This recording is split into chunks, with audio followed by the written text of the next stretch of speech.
suis éducatrice canine spécialisée en chiens d'assistance. C'est des chiens qui vont venir aider des personnes en situation de handicap. J'ai voulu faire appel à Christelle pour un de mes chiens. On avait pas mal de difficultés sur la gestion émotionnelle pour Audi, qui monte très vite et a du mal à redescendre en émotion. Au début, pour Audi, c'était compliqué, mais en fait, il s'est apaisé petit à petit et il a pu vraiment finir par complètement se détendre malgré la présence de Christelle. Et du coup, ça nous a permis d'un peu mieux comprendre que il avait besoin d'être rassuré, encore plus que ce qu'on faisait déjà, d'être compris. Ce que j'ai ressenti chez Audi, c'est au départ beaucoup de stress. C'est un malinois qui peut avoir l'air d'un chien méchant.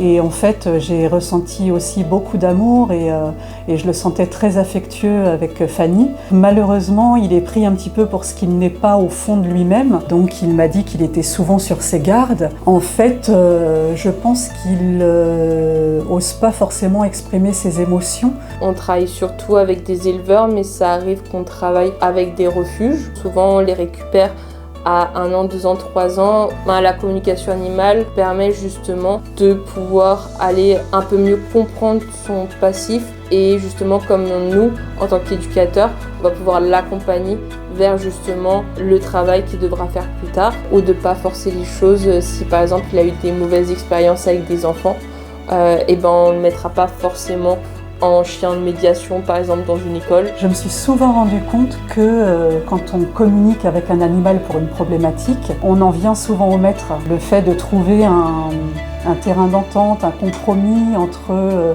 la façon de faire, les émotions de chacun, permet d'aider souvent les animaux et ceux qui les adoptent.